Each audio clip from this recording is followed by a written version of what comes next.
Assalamualaikum warahmatullahi wabarakatuh. Dua hal yang akan saya komentari malam ini. Mudah-mudahan bermanfaat. Ini sebagai bentuk cinta dan sayangku kepada bangsa, negara, dan agamaku ini.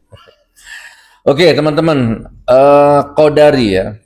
Prabowo melantik beberapa menteri, salah satunya Qodari. Qodari dilantik menjadi Menteri Staf Khusus Kepresidenan, KSP ya, ya kayak ngabalin dulu lah. Oke, jadi Qodari ini kan penyembah Jokowi. Qodari ini salah satu ternak peliharaannya rezim terkutuk laknatullah Jokowi 10 tahun yang lalu. Qodari ini penjilat dan penyembah rezim Jokowi. Qodari ini jualannya survei. Dan sekarang hartanya berlimpah ruah ya, dalam tanda petik tidak lazim ya, beratus-ratus miliar atau berpuluh-puluh miliar, itu saya tadi baca itu. Oke, saya nggak mau bahas itu, tapi intinya Qodari ini adalah termul ya, penjilat, pendukung, penyembah rezim terkutuk Jokowi 10 tahun yang lalu. Dan tentu dia dulu juga salah satu orang yang mati-matian menyerang Prabowo. Nah sekarang dia dilantik menjadi Menteri Staf Khusus Kepresidenan.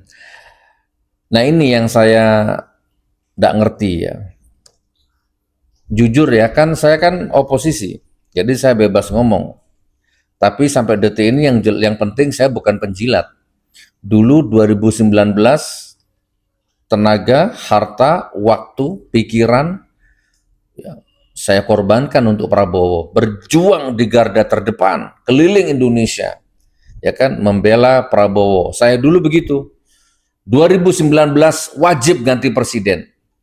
Dan pada saat yang sama, saya memang keras mengkritik rezim yang menurut saya waktu itu sangat terkutuk dan laknatullah. Oke. Nah jadi sekarang bahkan Qodari ini adalah orang yang mendukung Jokowi 3 periode nih, Qodari ini, luar biasa ini. Tapi sekarang diangkat jadi staf khusus kepresidenan. Kalau kata orang yang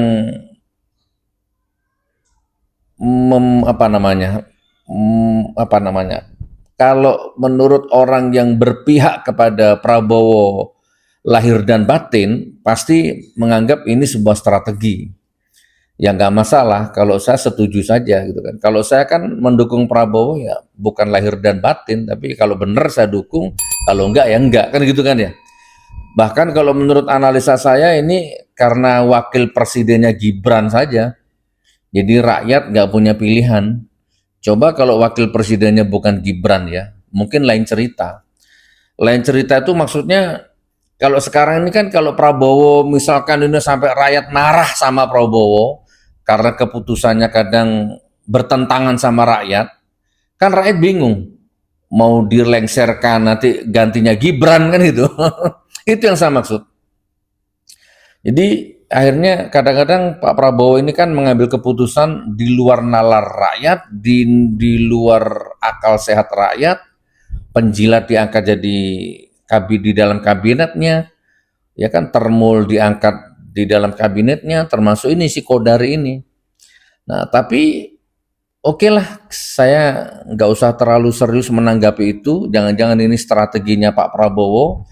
Strateginya di satu sisi dia tangkap termul, di satu sisi dia binasakan termul, di satu sisi dia penjarakan termul, tapi di saat yang lain dia angkat termul, gitu kan?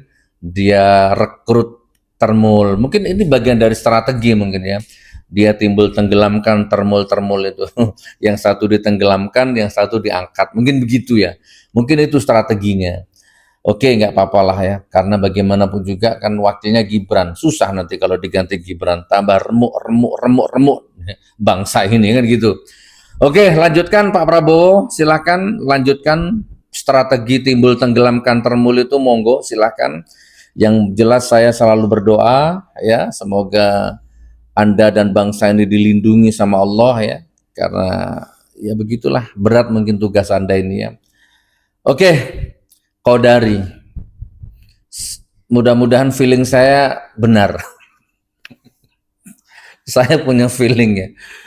Dulu saya juga punya feeling dulu. Abu Janda, Ade Armando, Denny Siregar, si Noel, Gus Yakut, ya siapa lagi dulu, dan banyak ya yang tidak terkenal itu. Banyak, saya punya feeling orang ini akan hancur, orang ini akan tenggelam dengan karmanya, tenggelam dengan hukum alamnya, ya tabur tuenya nih. Orang ini akan jadi sampah peradaban, akan dihinakan oleh alam. Ternyata sebagian terbukti. Ade Armando ya kan dihajar masa di saat demo, ditelanjangin, nyaris telanjang, terus telat sedikit pindah alam kan. Oke, nah sekarang Menteri Agama diperiksa KPK ya, kuota haji macam-macam. Si Noel sudah ditangkap, Sylvester Matutina tidak tahu tuh gimana larinya nasibnya, itu tersangka juga. Si Noel sudah ditangkap dan seterusnya. Nah, saya juga punya feeling ini kepada siapa Qaudari ini.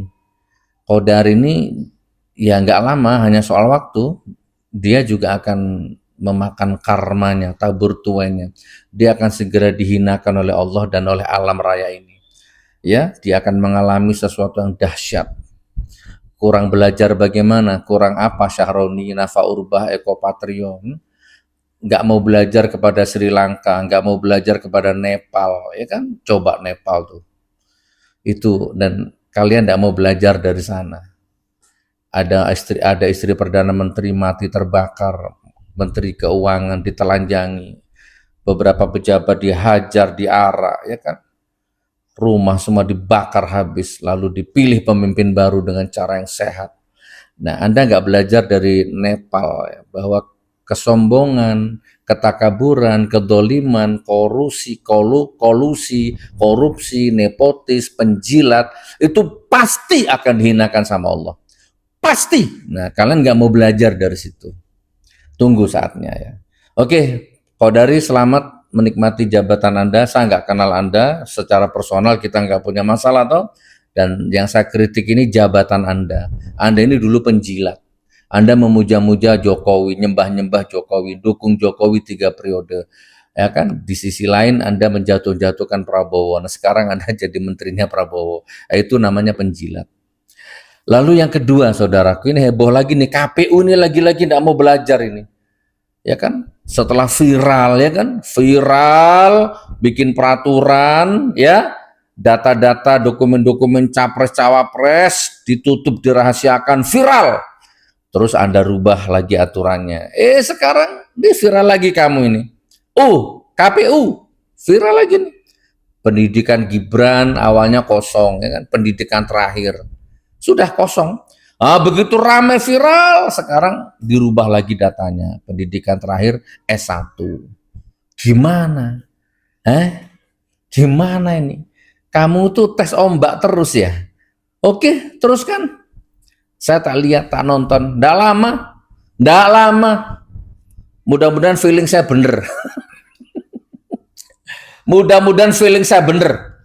Kalian akan segera dihancurkan oleh Allah. Entah deh bagaimana caranya. Anda akan dihancurkan sama Allah. Ketua KPU yang dulu sudah ditangkap, di penjara. Itu ketua komisioner siapa itu KPU yang di penjara itu, yang ada kasusnya Harun Masiku, siapa? Terus ketua KPU-nya tuh kasus apa itu? Pelecehan apa itu? Oke, nah sekarang ini belum mau belajar juga nih KPU-nya ini. Bangsa ini. Bangsa yang lain sudah ngomong nuklir, bangsa yang lain sudah menjunjung tinggi peradaban, Monaco, Finlandia, Norwegia, ya kan? Negara-negara lain sudah hidup bahagia dengan keseimbangan ekosistem antara rakyat dan alam, ya, ekonominya maju, ya kan? Rakyat sejahtera, rakyat bahagia. Ini di Indonesia ini masih sibuk mendolimi rakyat, sibuk menipu rakyat, sibuk merampok uang rakyat, sibuk bikin keputusan-keputusan yang memancing-mancing emosi rakyat.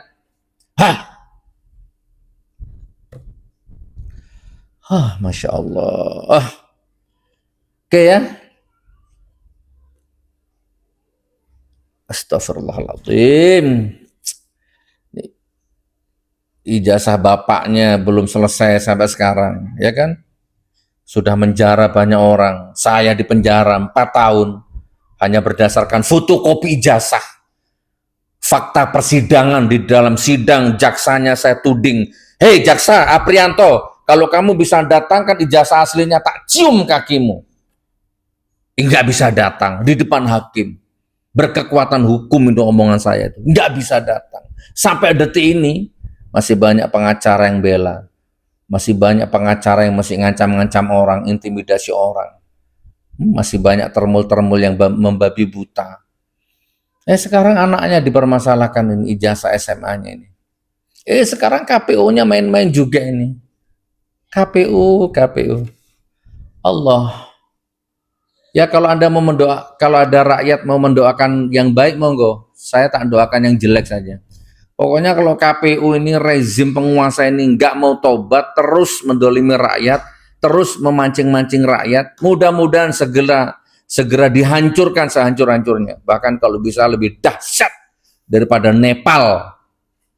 Gitu.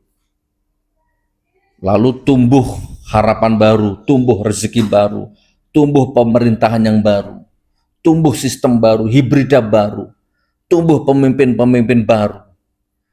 Gak apa-apa kalau memang itu harus dibutuhkan dengan cara yang sangat ekstrim. Wallahualam, kan kalian terus yang bikin masalah. Kalian terus pejabat yang bikin masalah terus. Pun mudah-mudahan video ini menjadi energi positif untuk bangsa ini. Saya ngomong gini dari hati, gak ada yang bayar, gak ada yang backing.